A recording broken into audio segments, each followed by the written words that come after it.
Muy buenas tardes. Very good evening. Welcome, ladies and gentlemen. Welcome to the channel of Instituto Cervantes. Bienvenidos al canal del Instituto Cervantes, Manchester y Leeds. The series Acquiring a Second Language, Why do we find it so difficult? Will be a forum aimed at parents, students, language students, and the general public, which will be considered how we learn a second and a heritage language. The participants, the guests, will discuss various elements and difficulties that come with the second language acquisition, the myths, realities around it, the effect of the explicit knowledge, and how it can affect learning. We are all aware how important it is to learn a second language because it opens a new professional path and also a new range of opportunities, but above all, it connects us with other cultures. This is precisely the last point that this is especially outstanding. Learning a language is really something that changes our life. It allows us to perceive the others in a more open way and thus contributes decisively to the improvement of our society. This is the spirit of our programs in Instituto Cervantes that we have already developing, especially with the cycle of bilingualism, and today with this new cycle about the learning of a second language. I would like to thank all of you for the presence, and especially the coordinators of the program, Ana Oskoz and Idoia Elola, for coordinating the program, and Diego Pascual y Cabo for his participation in this first lecture. Now I will introduce Idoia and Ana. Dr. Idoia Elola is Associate Professor in the Department of Classical and Modern Languages and Literatures, where she teaches Spanish, Applied Linguistic, and Second Language Studies. She is also the Academic Director of the Spanish program of the Texas Tech University campus in Seville, Spain. And recently, she was recognized as a Texas Tech Integrated Scholar and was an Office International Affairs Global Vision Award winner for the Donald R. Harragan Study Abroad Award in 2017. Dr. Ana Oskoz is a professor of the University of Maryland, Baltimore County, and where she teaches courses in Spanish and second language acquisition. She is currently in chair of the Modern Languages, Linguistics, and Intercultural Communication Department. Dr. Ana Oskoz's research focuses on the use of technology and second language learning and second language acquisition. In her research, she has examined the use of synchronous and asynchronous communication tools, such as online chats of second language development and discussion. Reload it. Reload. Oh. Dr. Oskoz also is co-editor of Calico Journal published by Equinox. Idoia and Ana have worked together for almost 2 decades in the field of digital writing in Spanish as a second language. In their work, they have examined both individual and collaborative writing with a special interest in the work of multiliteracy. Idoia and Ana recognize the impact that different social tools have on everyday communication and investigate how second language and heritage learning express themselves with the multimodal tools within the classroom. Because of the multimodality of the texts that are created with these digital tools, Idoia and Ana see their inclusion not only as a way to develop and acquire second languages, but also as a way to give students the knowledge and skills necessary to be participants in today's society. They will introduce our special guest tonight, Diego Pascual y Cabo, who is Associate Professor of Hispanic and Linguistics and Director of the Spanish Heritage Language Program at the University of Florida. And without further ado, I give the floor to Ana Oskoz, and I would like to remind all of you that at the end, we will have some time for questions and answers. So you're very welcome to put your questions in our chat. Muchas gracias y tiene la palabra Ana Oskoz. Thank you very much, Pedro, for the nice introduction. Good evening, good afternoon, everyone. Good morning for a few of us. First of all, Idoia and I would like to thank the Instituto Cervantes Manchester and Leeds for inviting us to coordinate this series, and to all of you, to the audience, for attending this talk. We would like to introduce the first speakers of this series, Diego Pascual y Cabo, who is an associate professor of Hispanic linguistics and director of the Spanish Heritage Language Program at the University of Florida. Among all the work he has done, and believe us, he has done a lot of work nationally and internationally on a variety of topics, and we had a small guest here. We want to emphasize his commitment to the field of heritage language learners with one particular example. Diego is the founder and editor-in-chief of the Spanish Heritage Language Journal. Through his work, Diego has rejected negative and simplistic ideologies about minoritized bilinguals, and he teaches, writes, and speaks widely about these issues. To continue with Anna's presentation, we would also like to mention that we thought of inviting Diego to this series for several reasons. We see his innovative research, his work on linguistic ideologies, his activism in heritage language education, his dynamic presentations and lectures, and his caring personality towards students, colleagues, and local communities as the perfect qualities for our first presenter of this series. Undoubtedly, he has been a mover and shaker in the field of heritage language learners. His teaching is recognized for inspiring students and peers, and I'm including in that. He has won numerous teaching awards, and very important, he has a unique sense of humor. Personally, I think his jokes are really bad, but we still laugh, and at this time in the world, it's very needed. So for these reasons, Diego is here today to inspire us, to raise language awareness, and to help us become activists in a world in which linguistics minorities still struggle. Y con esto le paso la palabra a Diego. Thank you so much, Idoia. Thank you so much, Anna. I think we can all go home now after that introduction. There's nothing I can do now or say to match the everything that they've said already. So I think probably I might disappoint some of you, hopefully not too much. So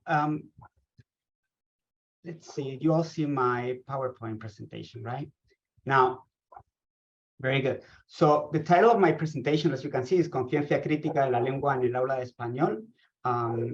And so that you know, I started this, I did this presentation in Spanish. I thought it was going to be in Spanish, but I'll be translating into English. So there might be some Spanglish in the mix, okay?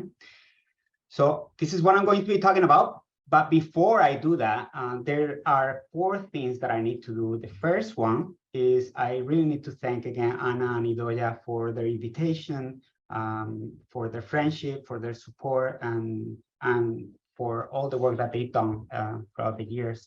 Also to the Instituto Cervantes at Manchester and Leeds for the invitation and for trusting Anna and Idoia that I will be doing an okay job at least here today. So that's the first thing. The second thing, which is a very important thing, and I know all of you are thinking, is the elephant in the room, right? You are all thinking that I'm in Florida, and this is what my backyard looks like, and this is what my weekends look like, but not so much, okay? Really, what Florida looks like most of the time is this, lots of alligators, humidity, the swamp, cockroaches everywhere. So don't be too jealous. I'm jealous from most of you that are in Europe, and I want to go home. The third thing that I want to do is to talk a little bit about me. Talking about home, you should know that I was born in Madrid, even though I grew up between Granada and Valencia. But I've been in the US now for 23 years, way too long. In this time, I've been fortunate to father 2 wonderful kids. These are my 2 kids, Theo and Pau. And my academic or research interests are varied. Long time ago, in a galaxy far away, as you can see, I studied Filología Inglesa. Then I was trained in formal linguistics. I was interested in the acquisition and bilingualism of heritage speakers, especially the morphosyntax area. But today, I consider myself more of an applied linguist, right? I think that I'm more interested in working towards developing a theory and a practice of teaching Spanish as a heritage language in the context of the US, and to better understand the relationship that exists between language identity and power. The fourth thing that I want to do before starting the presentation is the following. I have come to realize over the years that when I show pictures of my kids, my presentations are like more and more. But when I show pictures of puppies, dogs, everybody loves them. So here you go, some puppies, so that between these and Idoia's presentation, now you're going to absolutely love this. All right, so let's get started. The purpose of my presentation today, the purpose of my presentation today is threefold. The very first thing that I would like to do is to offer a critical vision about the way we teach and learn Spanish as a whole. The second goal is to demystify the popular beliefs, the myths, the urban legends that condition our attitudes about bilingualism in general and about our own linguistic practices.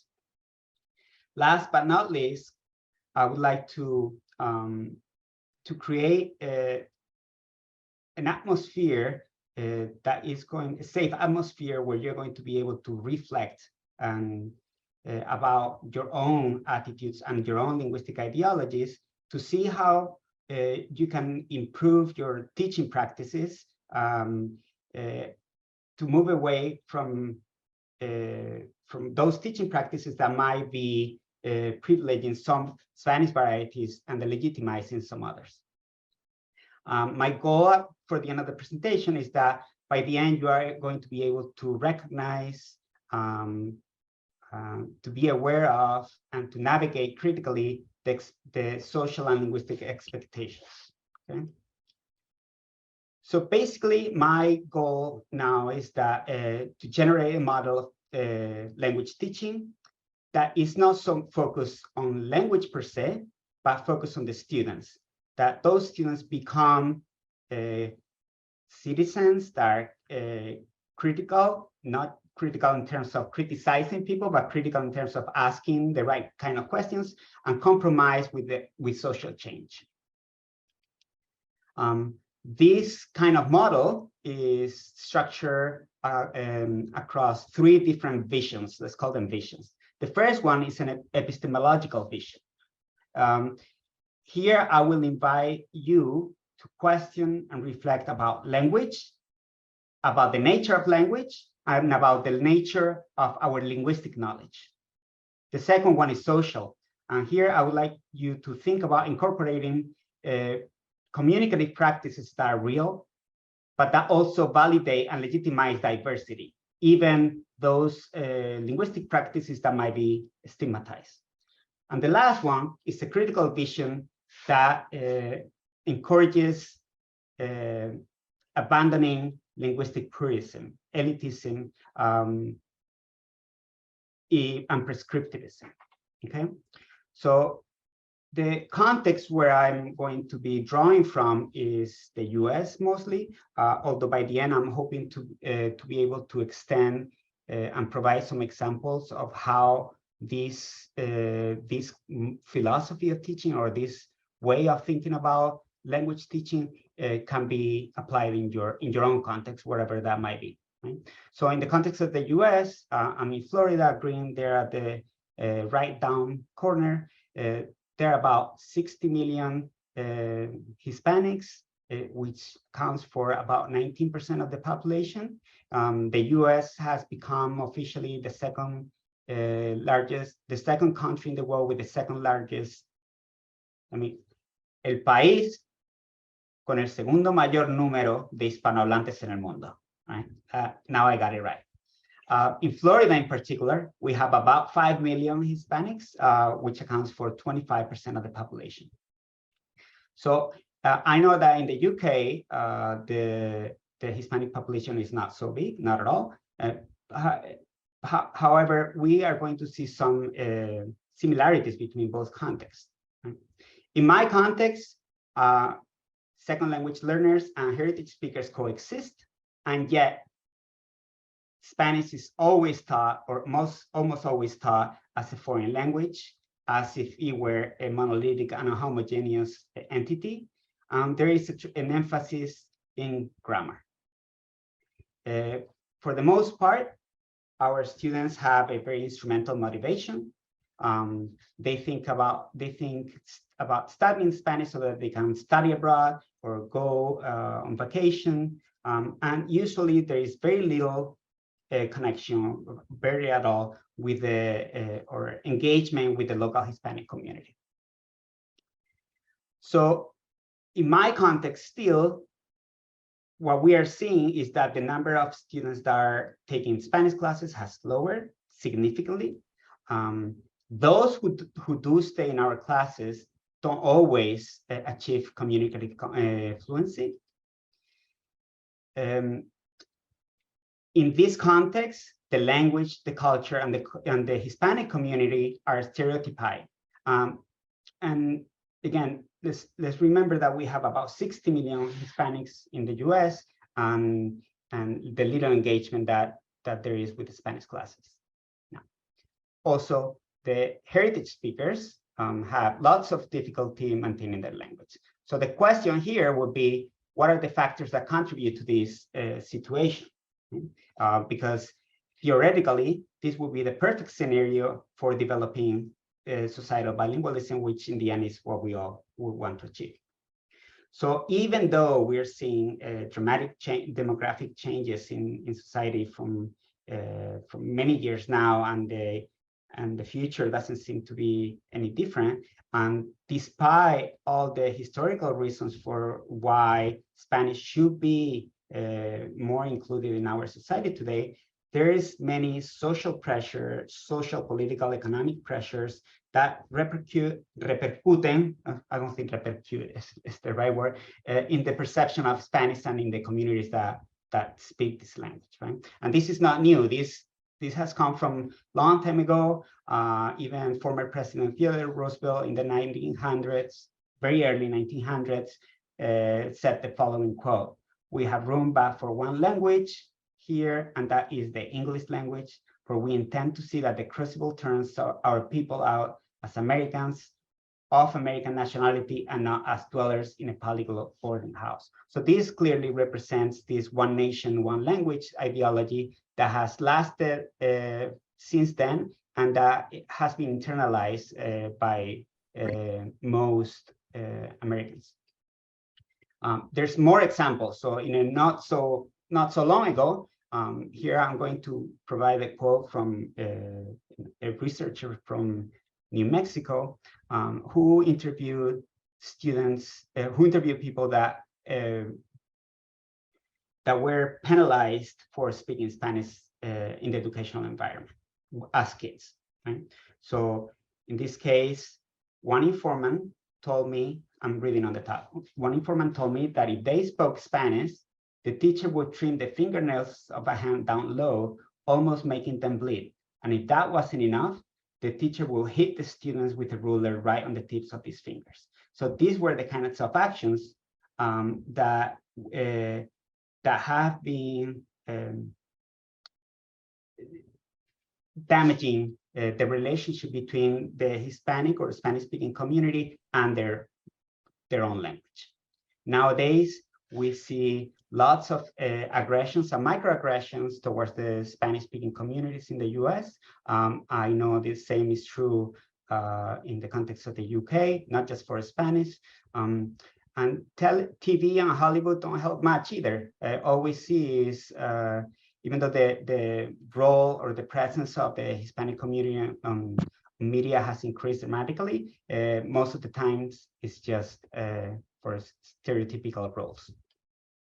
Recently, we have noticed a trend on social media in which even heritage speakers or children of Spanish-speaking immigrants have developed this new hashtag, like No Sabo Kids Be Like, in which they criticize their own linguistic practices.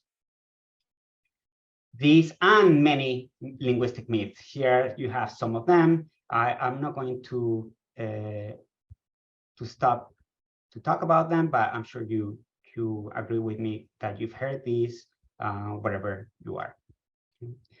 In the context, going back to the context of the US, we see that the language can be racialized, right? In the top left corner, we see a job ad in which we have a person that doesn't speak Spanish, and on the right, we see a person that doesn't speak English, and they're selling them a book, right?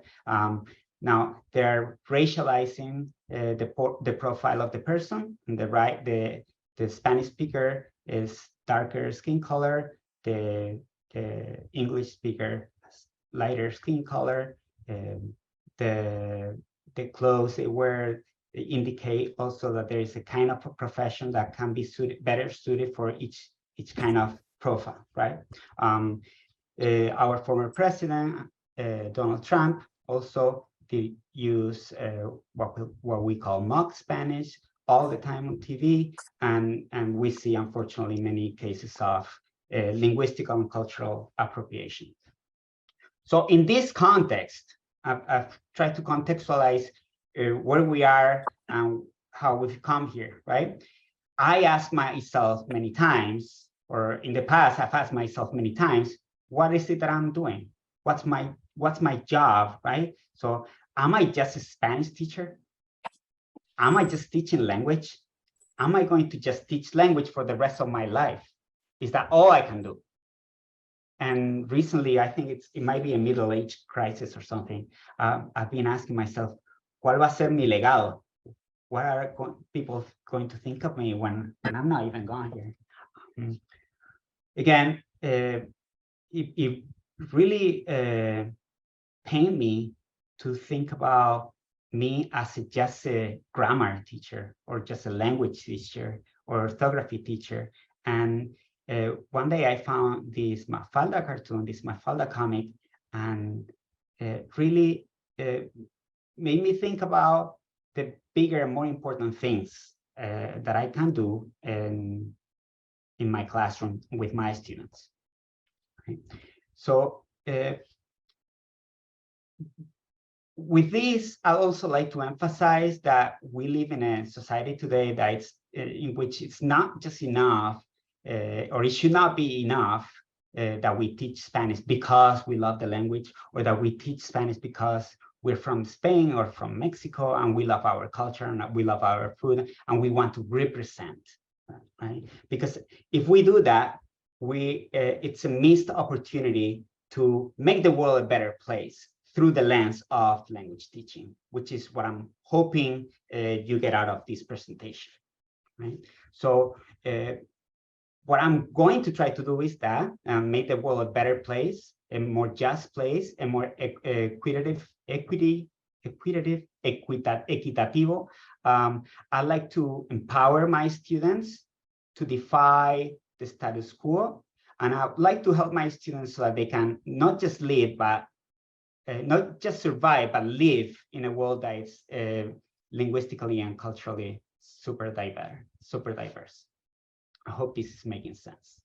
And when I say that it's linguistically and culturally diverse, I don't mean just within the Spanish language, and I don't mean just in the context of the US, right? I mean the world is it's a super diverse place, and it's just going to become more diverse.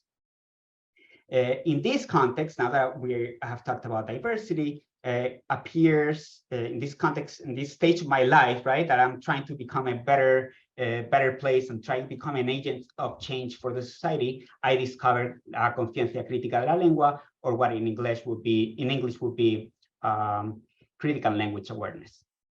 This comes from a more general, broader model from Paulo Freire and la pedagogía crítica in the 70s, which is kind of a new philosophy of education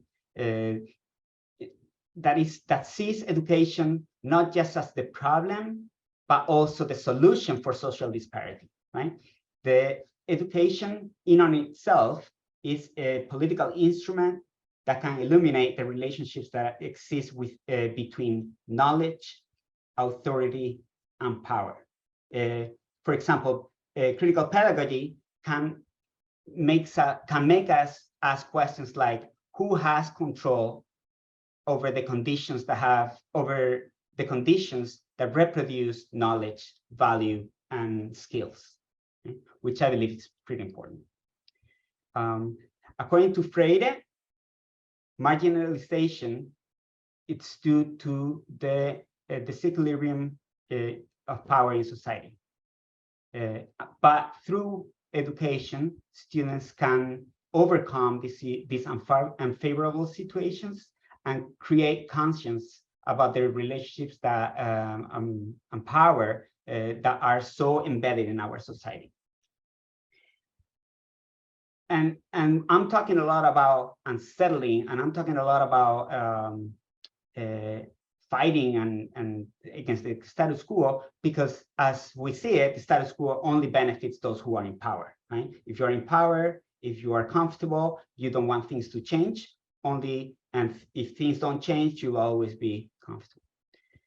Within this broader model of pedagogía crítica appears the critical language awareness, which is a theory developed by Norman Fairclough in the 1990s, and he said the following: the relationships of power and ideological processes that individuals are not conscious of are rooted in the conventions and linguistic practices. Las relaciones de poder y procesos ideológicos de los que las personas a menudo no son conscientes están enraizadas en las convenciones y prácticas lingüísticas. The premises of this new way of thinking about teaching language is that language is neutral, but its social use, it's not. And it's not because language doesn't exist in a vacuum. There's only language where there are speakers. And power, hierarchy, and dominance and resistance are reproduced with linguistic use. And this, when I first started learning about this perspective, I had to read a couple of times. I'm like, how is power, hierarchy, dominance, and resistance reproduced through language? It's not that easy, no? It's not that. How can that be possible? We all use language. If it were up to us, we could just stop the injustices in the world. But perhaps it's because it's unconscious to us that we don't realize that we are even not just internalizing these ideologies, but also reproducing them. So basically, we have two ways in which we can achieve power, right? One of them is through imposición, and the other one is through consentimiento. So coercion and consentimiento. Now, this is the one that we are most interested in because it's important to understand that we are using language many times to support the relationship of the hierarchies of power that I was discussing before, in a way that we don't even realize, right? Because even though this might sound strange for now, but I'll show you a couple of examples in a bit. Ideologies ideologies of power, ideologies of race, ideologies of any kind of ideology are more effective and more efficient when they're reproducing something that sounds intuitive, that sounds inoffensive, that sounds like it's common sense. It should be like that, right? I don't know if there are any questions about this for now, or I'll keep going if not. Okay, so I'm going to show you an example of how we reproduce and we are participants in these ideologies, linguistic ideologies that reproduce hierarchies of power and stereotypical profiles, right? So for instance, let's think about cartoons and about comics. Have you ever wondered, in English or in Spanish, why some of the Disney movies or even The Simpsons, they use foreign accents for the villains? And Bart himself signs, when he's a delinquent, he signs his name with mock Spanish. What does that say to many immigrants themselves, to many children of immigrants, about their linguistic practices, whether they're foreigners or children of foreigners? And if they aren't, what does it say? What message does this send about the immigrants are coming into their place, right? Whether it's from Spain or Poland or whatever. Now, we can also think about this even within the English language in the context of the US. Have you ever wondered why in these Disney movies, the funny character usually has an African-American accent, right? So in Madagascar, the zebra is the African-American character, which is the silly person, right? In Shrek, the donkey is the African-American character, also the silly character. It cannot be a coincidence that these characters, whether they are villains or whether they are the silly character in the movie, reproduce these accents and these dialects over and over again. Even Dumbo, I don't know if you've watched that movie, but the crows, the black crows there, even remind us of some of the Jim Crow era drawings in the US. The Lion King, right? We have the, what was his name? Scar, the evil lion, which has a foreign accent, and then the hyenas, which have a Hispanic accent. Very good. Most recently, I'll give you another example of how these ideologies are reproduced, go under the radar. We don't even realize it until we do. Like the other day at the Grammys, in which Bob Bunny, which I'm sure you all know, went to, he performed and he got a couple of awards. And when he was speaking on TV, the captions said, speaking non-English, singing in non-English. This ethnocentric perspective, right? That nothing exists on themselves. It has to be from the perspective of the English and English only. Even though Bad Bunny is from Puerto Rico, which is an associate state of the United States. Very good. So now we can understand how not only those issues, but also constructs like the standard language, the linguistic ideal, the concept of native speaker, the concept of monolingualism can become a tool for social domination through linguistic supremacy. Right? And when we think about what is it that we are teaching, are we teaching the standard language? What does it say about us, about our linguistic practices, and about the role that language in and itself is going to have in the classroom? So I would encourage you to continue to think about these issues and become, again, an agent of change. It's not just what's standard and what's not, but also the concepts like what is correct and what's incorrect, what's appropriate and what's inappropriate, what's marked and what's unmarked. All these issues, we can start thinking about them from a critical language perspective.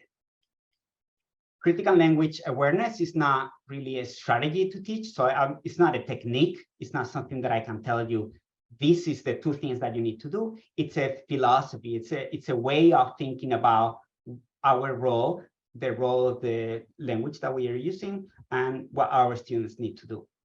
So I encourage you to question yourself when you are teaching, or your teaching practices.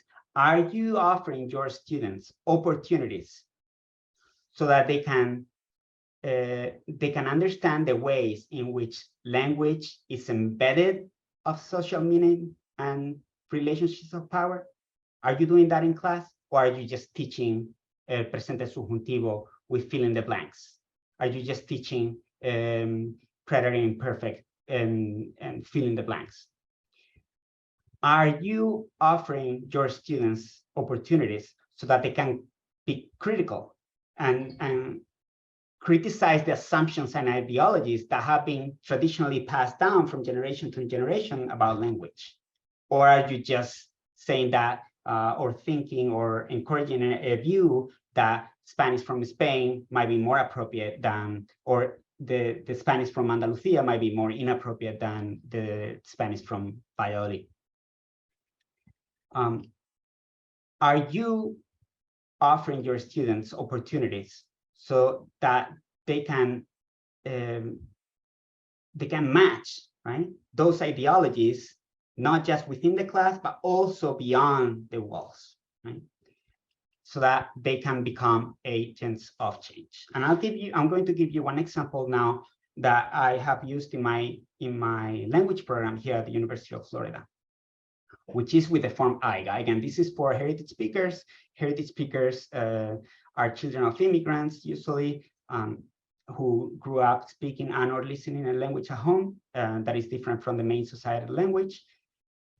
They reproduce, they say AIGA all the time, and I have prepared a mini lesson here so that you see it. Right? So AIGA. I don't try to just tell them that AIGA is wrong and that AYA is the right form, right? If that's a more traditional perspective on language teaching, what I would try to do is to tell them that lots of people say AIGA in many contexts, even in Spain, even in monolingual contexts, right? Even across the ocean, in Mexico and in Colombia, they say AIGA too. So it's a generalization of the paradigm, the verbal paradigm, right? So why is it, the key question here is going to be, why is it that it's stigmatized? Who's decided that AIGA is not the right form? And here I'm going to follow the lead of one of my idols, really, in the field of heritage language teaching, who is Glenn Martinez, who said the following. If our students walk into the class saying AIGA and walk out saying AYA, there has been, in my estimation, no value added. However, if they walk in saying AIGA and walk out saying either AYA or AIGA and having the ability to defend their use of AIGA if and when they see it fit, then there has been a value added. It is critical that we strive to allow students to develop this type of sociolinguistic sophistication in our endeavors as educators. So you would think, okay, Diego, that's in theory, this is fine, but do we have any evidence? And actually, we do have evidence. Critical language awareness helps with the critical thinking, with learning, with the creativity. It helps with cognitive levels, higher order. It helps creating a sense of belonging and academic success, and it develops also the intercultural competence. Oh, okay. This is a sign for me to respirar and have a drink of water. A breather, I think it's in English.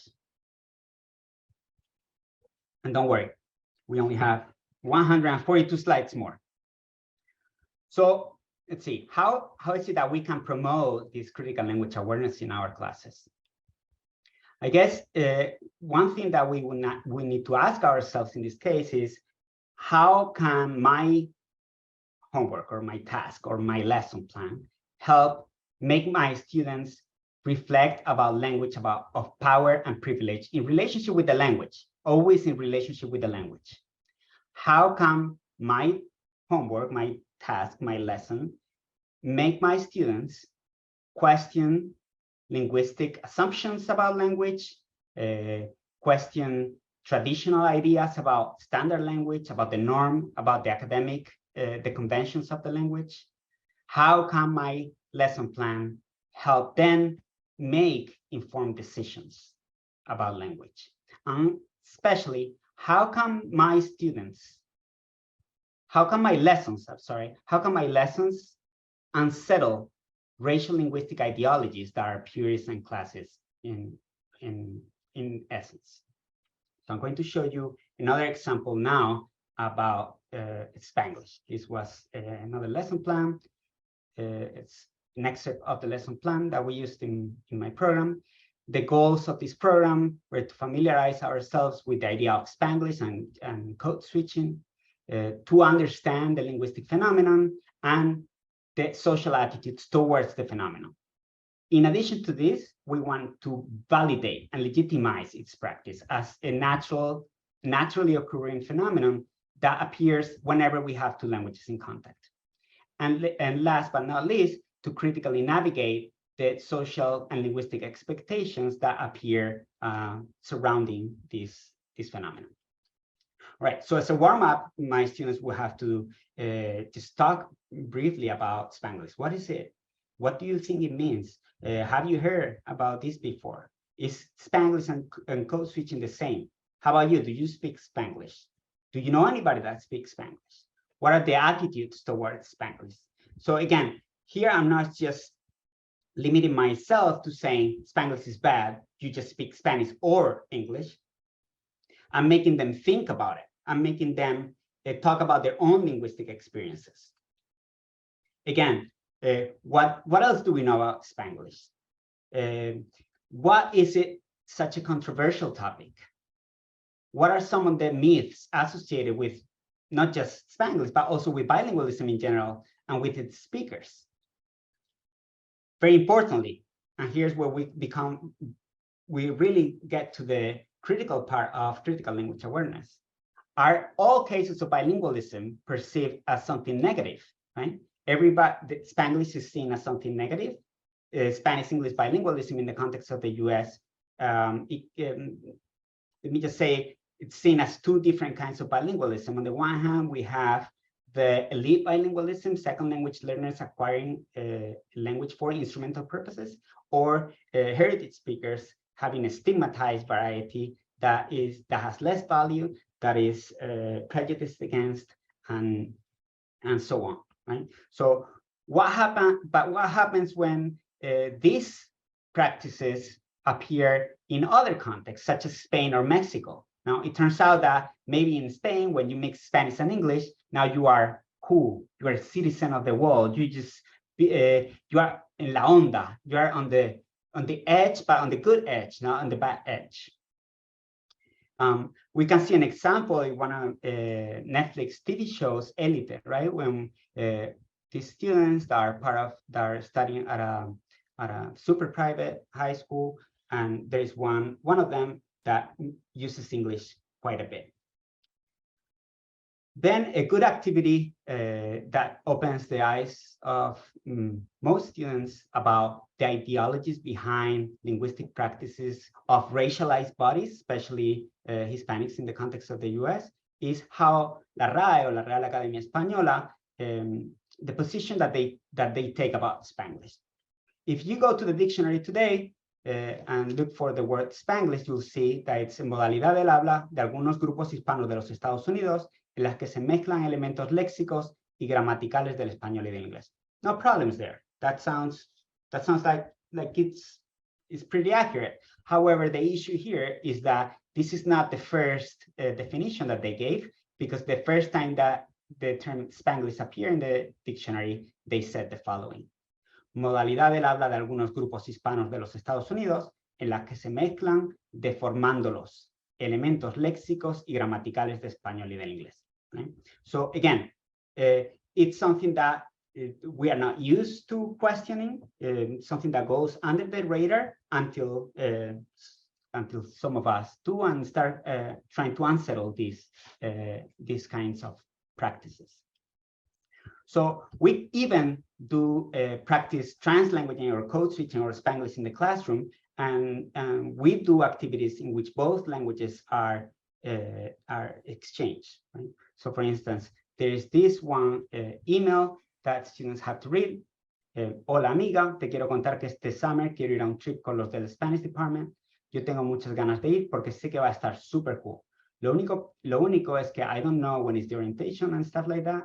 Las fechas, cuánto cuesta, and all of that. No sé nada. I know it's going to be a great opportunity to practice my Spanish y viajar y eso. Pero dime, do you think this trip is a good idea? So the next step would be to talk about it. How does it sound? Do you understand it? How will you respond to your friend? Now, is this good code switching? Is this good Spanglish? And here we can bring up the idea of, is there such a thing as bad Spanglish? And bring the grammaticality of a hybrid, more complex, dynamic linguistic system that includes both languages in a unique linguistic repertoire. Diego. The next step. Diego. Sí. Las slides no están, they're not moving. Oh no. How about now? Did it move now? Yeah, we have the hola amiga is the one that we can see. Okay. Con paso 3 abajo? Yes. Okay, good. That's where I am. So paso 3 would be now that you've written and read and discussed this email that you wrote to your friend in Spanglish, now transform this email, but now you need to send it to your academic advisor. Right? So what changes do you need to make to this email so that it's more appropriate? Let's call it that way, more appropriate. I'm going to do air quotes here. What should you consider to make these changes and why? What are the items or the words or the structures that will be more appropriate to talk to your professor? Now, here we're giving the student the tools to decide what's appropriate, when, and how, right? The important thing will be to really discuss what are the consequences of not following the conventions of the language. How about in the context of the UK? From my little experience in the context of the UK teaching Spanish, what I do know is that many of the students have also an instrumental motivation to study Spanish and think of Spanish and the culture as fun, traveling, party, magaluf, paella, and sangria, right? Now, there is, but Spanish and the Hispanic communities are much more than this. And I'm sure you are doing a great job. I'm not trying to say that that's how you teach, but what I'm trying to do is make a connection now so that you make more of an effort to connect with and engage with the local Hispanic community in the UK and beyond Spanish. It is going to be the case that in your classes, you might not have very many Spanish heritage speakers, but you are going to have heritage speakers of other languages. If you talk negatively, or you criticize, stigmatize, correct expressions of Spanish as correct, incorrect, when we are talking about heritage speakers, that it sends the message that the other language varieties, even the other languages, are the same, and not even with other languages. It could also be with different dialects within the same country. So comparing English from Manchester to English from Exeter or Southampton or so on, right? So what are the attitudes? What do people think about these speakers and why? What are the power dynamics that appear within and across these groups of speakers. What we can do this kind of thing with heritage languages, with second languages. We can discuss it with African American English, with Indian English, with Jamaican English. We can discuss these social issues with any language. But again, I would encourage you to not just limit yourself to teaching grammar and teaching accents and teaching verbs, because there's so much more that we can do with it. So to conclude, and again, I only have 3 more slides. At the beginning of the presentation, I discussed my 3 goals, which was to provide a critical vision of the way we teach and learn Spanish nowadays, to demystify popular beliefs about language and bilingualism. And I was hoping that I would make you reflect about our own linguistic practices and the way we teach. So as a final message, I only really want to ask you a question, which is, who needs critical language awareness? What else are you going to do to become an agent of change? We don't have to just focus on the language. We can focus on the relationship between the student and the language. We can empower our students to defy and settle the status quo within and outside the classroom walls. And we can and should accept bilingualism in all of its forms. Thank you very much for your time.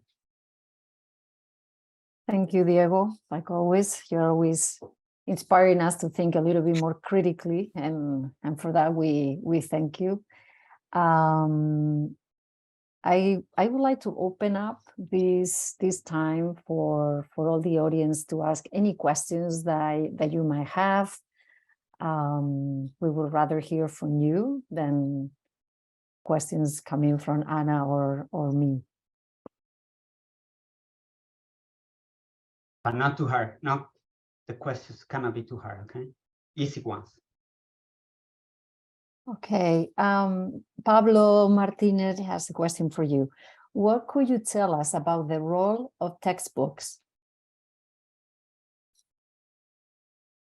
I think we can have a long conversation about textbooks. They're too expensive to start with. I think textbooks have shaped us well to get to where we are. But I don't think they're doing the job that we need them to do moving forward. I think textbooks include information most of the times, not always, but most of the times, of Spanish, the language and the culture, as being monolithic, homogeneous, right? As is centered on grammar rules, when language is so much more than that. I believe there is little representation of anything that is not considered the norm, anything that is not considered the standard, anything that is not considered the ideal Spanish speaker. And I believe any material, any resource that we use in the class should be critically informed to include all types of speakers, all types of topics, all types of linguistic diversity, right? So for instance, think about whatever book you are using, think about how much Afro-Latinx representation you have in that book. Is it representing Afro-Latinx, the Afro-Latinx community? What happens if it's not representing it? Is it even real that they exist for the students? Are we helping it by doing it that way, or are we doing a disservice? I believe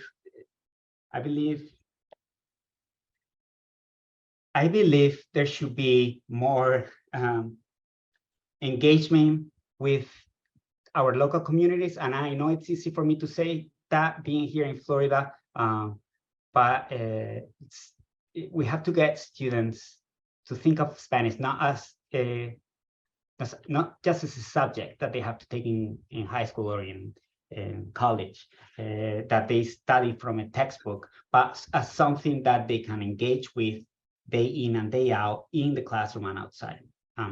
That's my hope. I hope that answers your question. Thank you, Diego. We have another question from Michael in the chat. As you have two sons born in the US, have you taught them Spanish, American Spanish, and US Spanish? Very good question. Thanks, Michael, for the question. So I speak the way I speak, right? I don't change it when I teach in the classroom. I don't change it when I talk to my wife, and I don't change it when I talk to my kids. My guess is that 20-some years ago, my Spanish was more like Spain Spanish, but now, 23 years later, it's more like US Spanish. I only speak Spanish to them, and they have developed their own, language contact variety. Their mom only speaks English to them, has only spoken English to them. So we can see in their Spanish many contact features, many overgeneralizations that I'm sure appear also in the context of the UK. They say things like yo gusto instead of a mí me gusta, right? Or I remember, now I don't remember if it was one of my sons, I think it says chupato, or maybe it was the daughter of somebody else, but chupato, right? They certainly never heard that from my mouth, but it's something that makes sense in a context in which the two languages are in contact. I hope that answers your question. I hope that's okay. Yeah, Diego, we have another question from, I cannot see the name correctly, it's LS. In your opinion, how does critical language awareness apply to non-verbal languages like sign languages, movement languages, etc.? Yeah. Can it Exactly apply? I think so, exactly the same way, right? There is, I'm not so familiar with it, but I am aware that there is stigma associated with speaking a non-verbal language in the context, in any context, really. The same way as there is stigma associated with disabled people. So we can discuss in class with our students, why is this the case?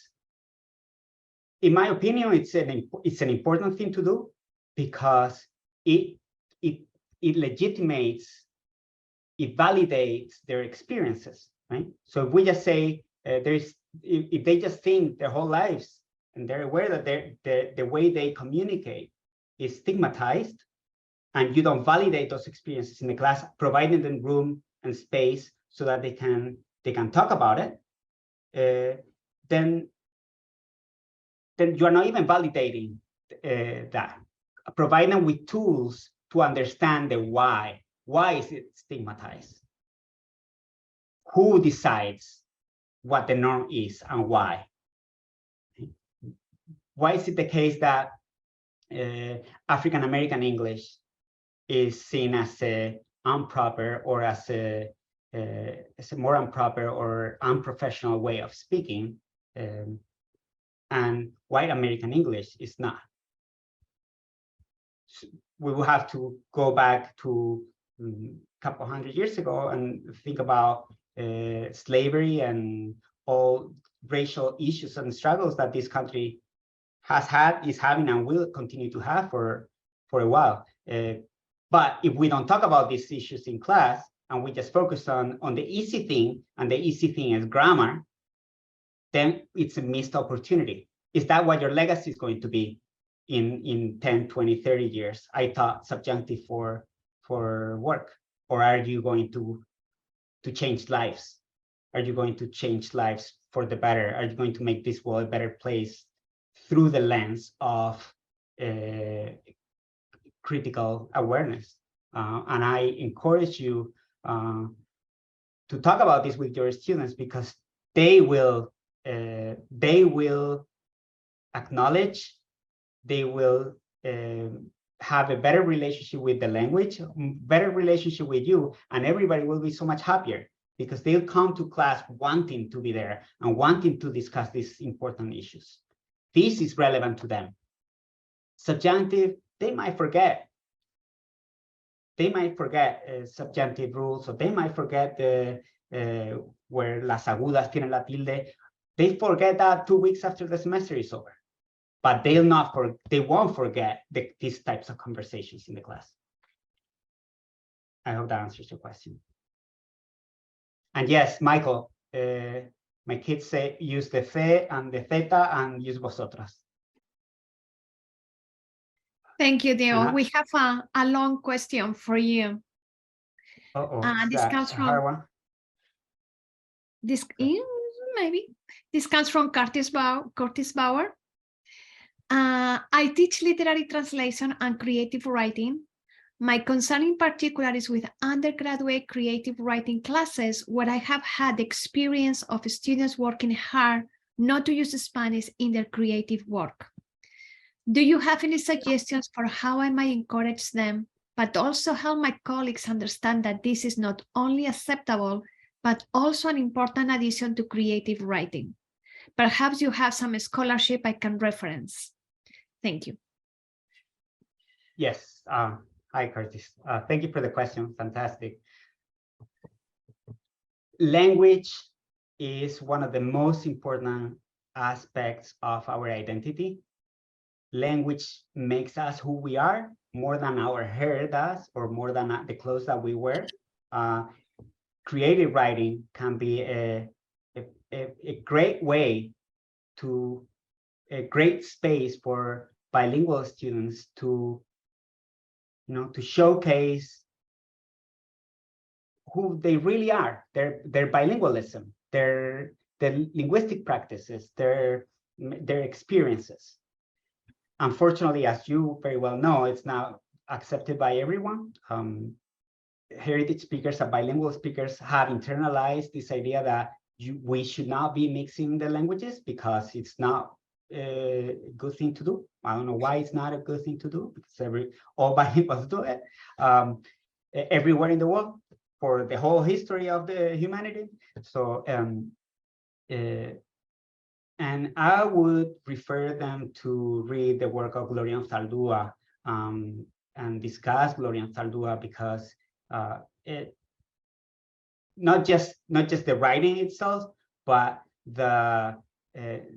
her life story, so that we see a woman who grew up of immigrant parents that were farmers, who she had to work to help out with the family, and she got herself through college to get a PhD, to become an academic and a writer, being queer in a sexist patriarchy society, and write this masterpiece, which is Border on la Frontera, in which she really criticizes the establishment in terms of sexuality, sexism, and bilingualism.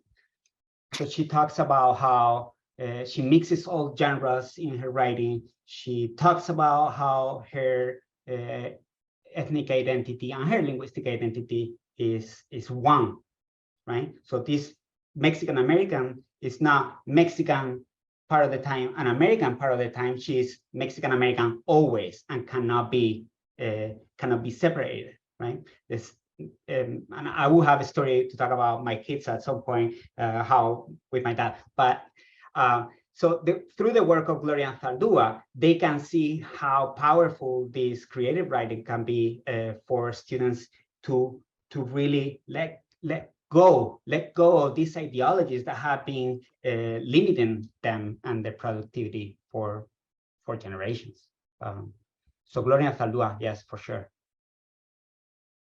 Thank you, Curtis. I also wanted to add that Diego created this poetry day with the local community, And it was beautiful to see those little kids using, you know, sometimes Spanglish, sometimes they wrote in Spanish.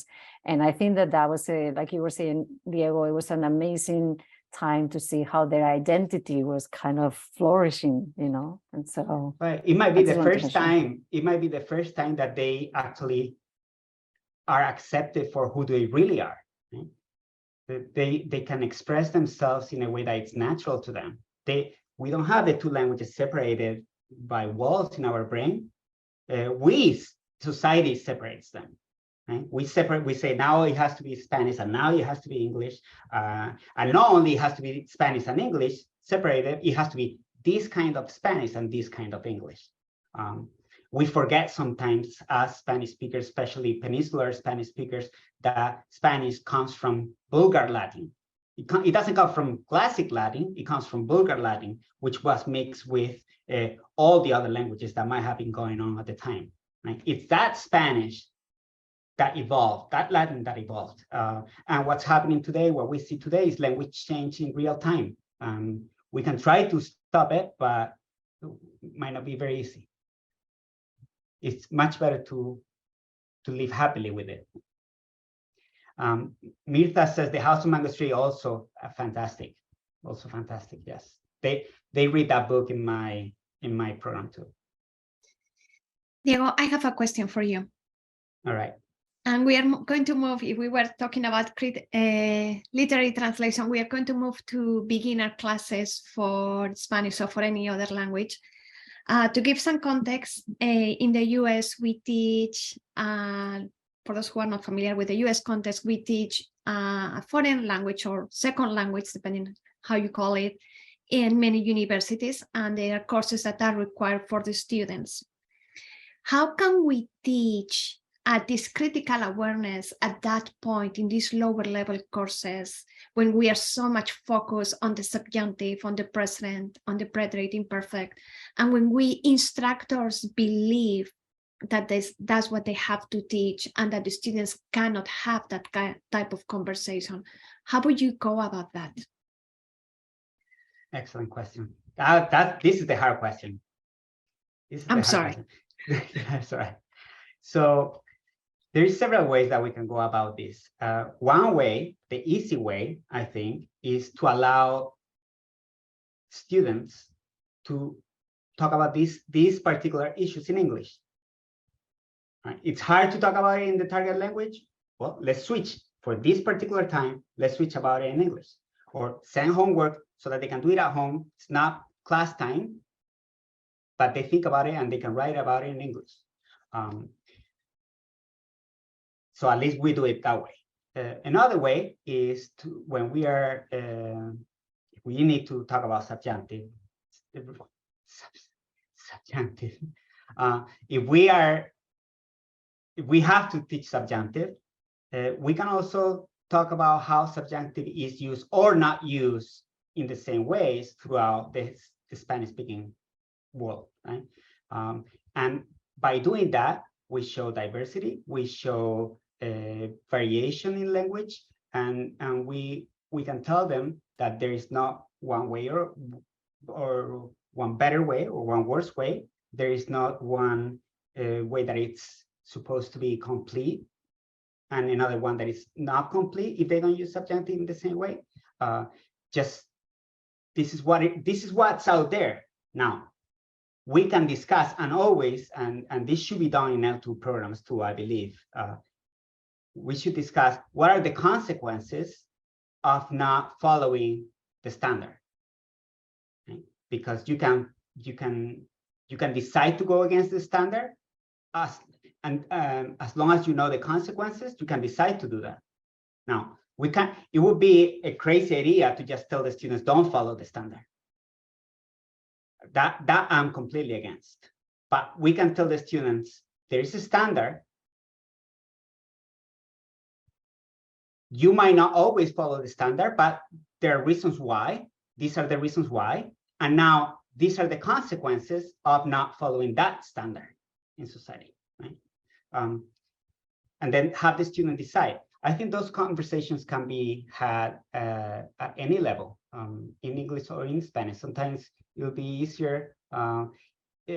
My guess is that your context is very much like mine, in that we have heritage speakers in our classes. You could also, every time a heritage speaker uses a form that might not be the standard form, what the book says, we can take that opportunity to acknowledge that it's a form that exists. It's a form that, you know, your family and your grandma uses it, and we should validate that. And everybody should know that that's not a problem. Right? If we instead correct that student and say that's not how we say it, it sends a couple of messages. It sends the message to the heritage speaker, the fact that the language that it's spoken at home is not a good one. And it also sends a message to the rest of the classmates that they can also do that kind of, they can have that kind of behavior with, or they can reproduce those kind of ideologies and be okay with that. Does that make sense? Thank you. And I see a question about subjunctive. So I think teaching subjunctive is important, as Spanish people use it a lot and has its function. Could you express those feelings without using subjunctive?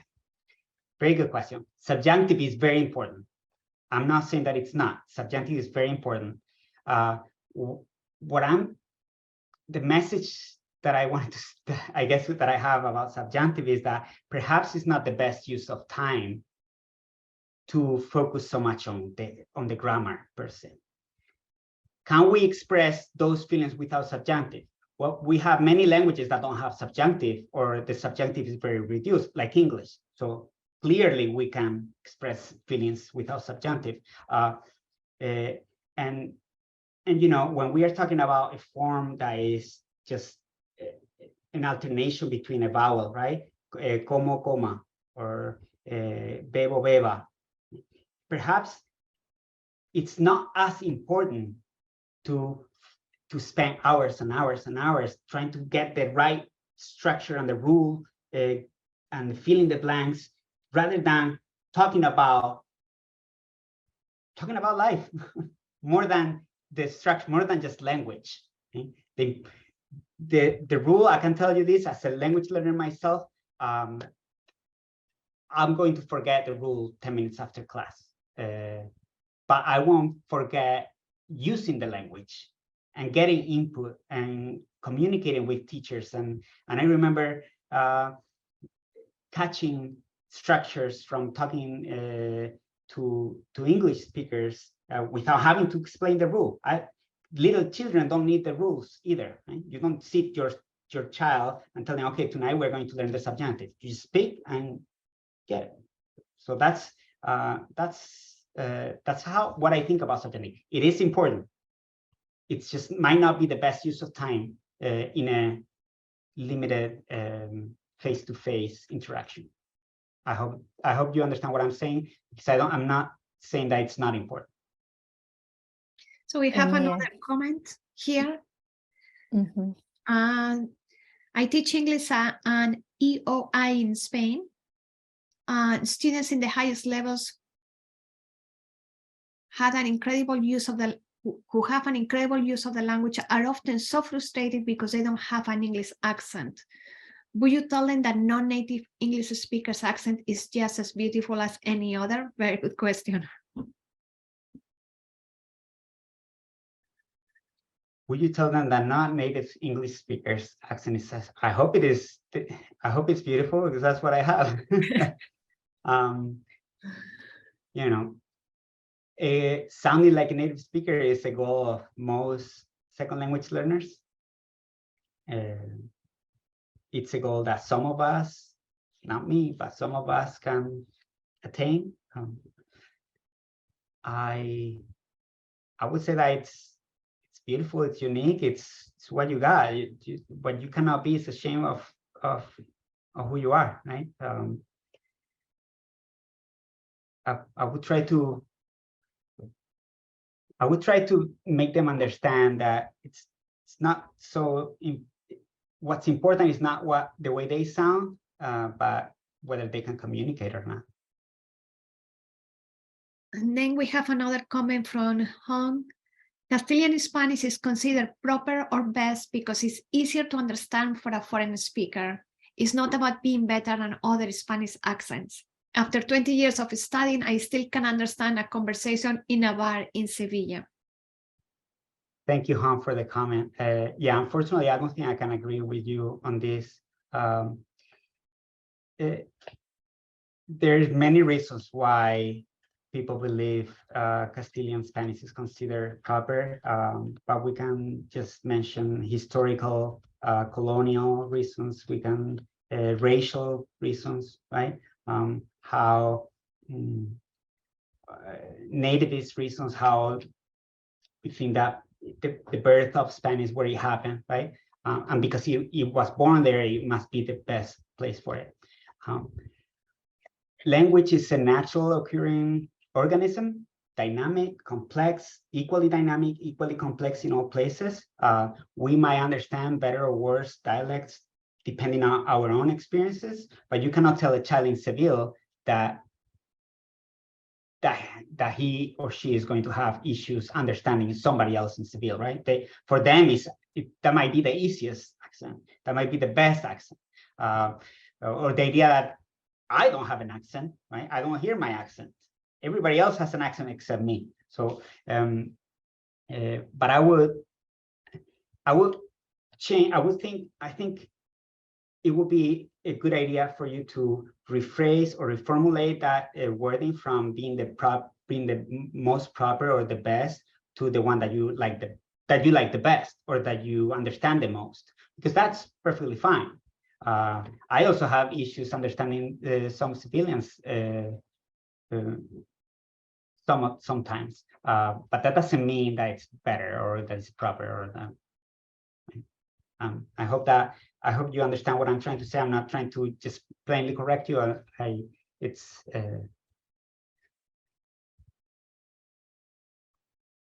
have a question for you, Diego. Yes. I would like to know from your long experience in the United States in particular, but in general, how open is the system to this critical approach to language learning? By that I mean, we have the official curricula and we have the rules and we have the grammar and we have all those things which not usually are in the test for the evaluating and giving the notes for the student. How open or how has evolved the system to admitting this approach with more critic and more flexible that you have exposed in your talk? Yes, very excellent question.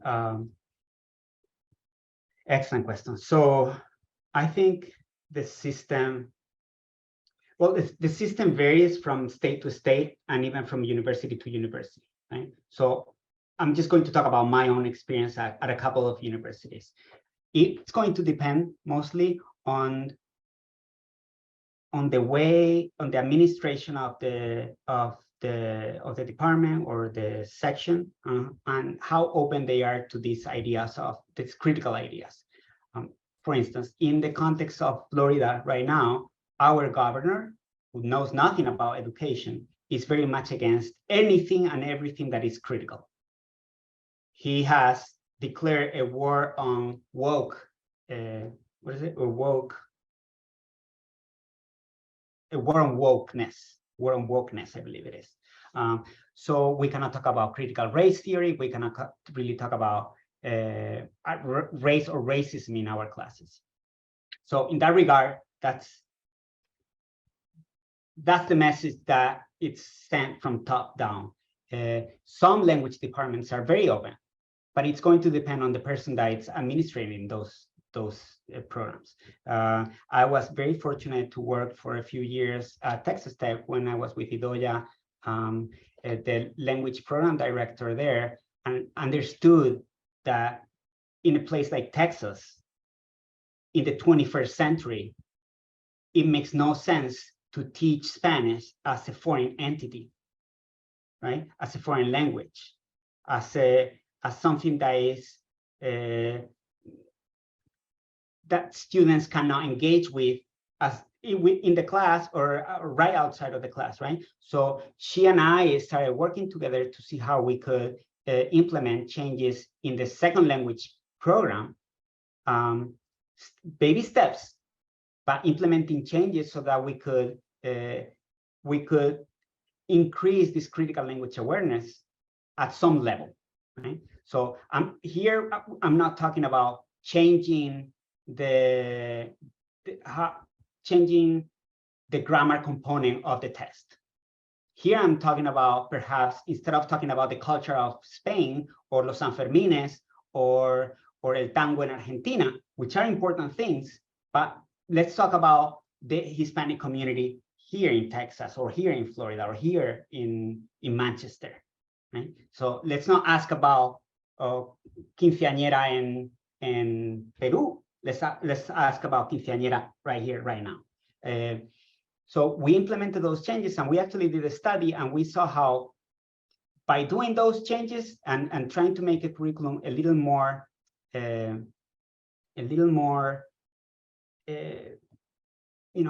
that fit better with the context that we were in, the motivation of the students increased. And the attitudes towards US Spanish improved.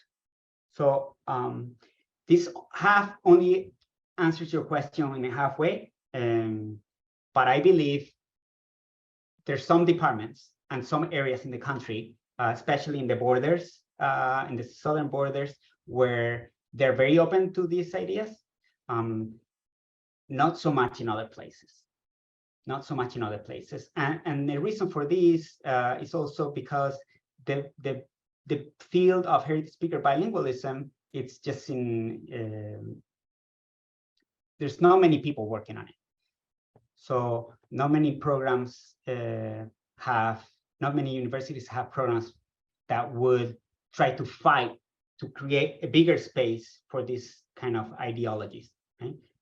If you don't have somebody that tells you this is what we should be doing, you just are blinded. You don't even realize that this is going on. Does that make sense, Pedro? Sorry. Thank you. Yes, thank you very much. I think it's time. We've said that we were all going to be here until 7:30 UK time, and so I think we're not going to add any more questions, Anna. Unless there is one pressing question that Pressing I was question. eager to answer.